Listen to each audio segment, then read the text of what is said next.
Pemerintah akan mengimpor 22.500 ton beras dari Kamboja. Impor tersebut dilakukan untuk memenuhi kebutuhan stok beras menjelang Idul Fitri 1445 Hijriah, selain mengandalkan produksi dalam negeri. Demikian disampaikan Kepala Badan Pangan Nasional Bappenas, Arief Prasetyo Adi.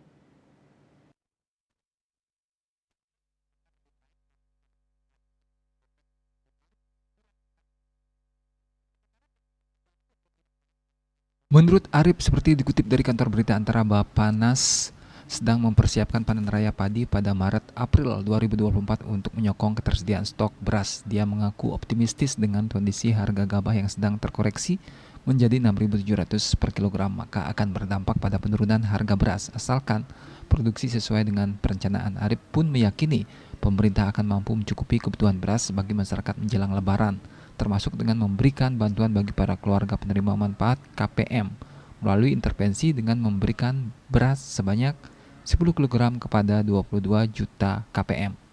Pemerintah secara tidak langsung telah memenuhi kebutuhan 8% dari total penduduk Indonesia. Lebih lanjut, Arif memastikan bahwa stok beras di Bulog akan terus dipantau agar tetap berada di angka 1,2 juta ton hingga Juni 2024.